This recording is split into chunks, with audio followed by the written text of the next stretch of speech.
தந்தை, மகன், தூய ஆவியாரின் பெயராலே ஆமென். இயேசு கிறிஸ்துவின் அன்புமிக்க சகோதர சகோதரிகளை உங்கள் அனைவருக்கும் கிறிஸ்து இயேசுவின் அன்புகளை வணக்கத்தை தெரிவித்துக் கொள்கின்றேன். இன்று நற்செய்தியாகமானது லூக்கா நற்செய்தி 6ஆம் அதிகாரம் 43 முதல் 49 வரையுள்ள திருவாக்கியங்கள். குறிப்பாக 46வது வாக்கியம், நான் சொல்பவற்றை செய்யாது என்னை ஆண்டவரே ஆண்டவரே என ஏன் கூப்பிடுகிறீர்கள்? இறைவன் உனக்கும் என்னும் சொல்கிற வார்த்தை, இறை வார்த்தையை சொல்லி இறைவார்த்தை தெய்வம் என்ன நமக்கு சொல்கிறாரோ அதை நாம் கடைப்பிடிப்பதில்லை. ஆனால் கடைப்பிடிக்காமலே ஆண்டவரே ஆண்டவரே என்று சொல்லிக்கொண்டு நாம் வாழ்கிற சமயத்தில் ஒரு நாளும் தெய்வம் அதை விரும்புவதில்லை.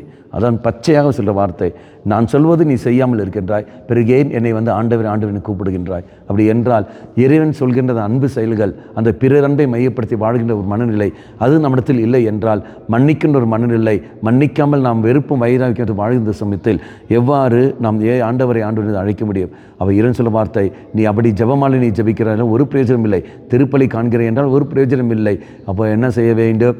நான் மற்றவர்களை மன்னிக்க வேண்டும், இறைவன் சொல்வதை நான் செய்ய வேண்டும், இறை வார்த்தை என்ன படிக்கிறேனோ அதை வாழ்க்கை நான் பிரதிபலிக்க நான் முயற்சி எடுக்க வேண்டும். அவ்வாறு முயற்சி எடுக்கிற சமயத்தில் நிச்சயமாக அதுக்கு பலன் தெய்வம் தந்தை தீர்வார். அப்படி என்றால் இறை செல்ல மன்றாடுவோம், ஆண்டவரே இனி முதல் நான் கேட்கின்ற வார்த்தைகள், படிக்கின்ற வார்த்தைகள், இதோ அது சொல்கின்ற வார்த்தைகள் அது செயல்பாட்டில் கொண்டு வர எனக்கு சக்தியை தாரும் ஆண்டவரே. அது நான் செயல்பாட்டில் கொண்டு வரும்போது பல தடைகள் நான் சந்திக்கின்றேன், அந்த தடைகளெல்லாம் நான் மீறிக்கொண்டு நான் ஜெயிக்க வேண்டும், அது கிருபை தாரும் ஆண்டவர் சொல்லிக்கொண்டு இறை செல்ல மன்றாடுவோம். தெய்வம் தூய ஆவி வழியாக நமக்கு அந்த கிருபை தட்டும். கண்களை மூடிக்கொள்ளுங்கள்.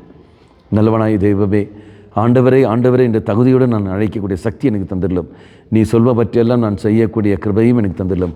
அம்மா மாதாவே, தெய்வ மாதாவே, எங்கள் மாதாவே, என் அன்னையே, விசேஷமாக எங்களுக்காக பரிந்து பேசும். ஆமேன். தந்தை, மகன், தூய ஆவியாரின் பெயராலே ஆமேன்.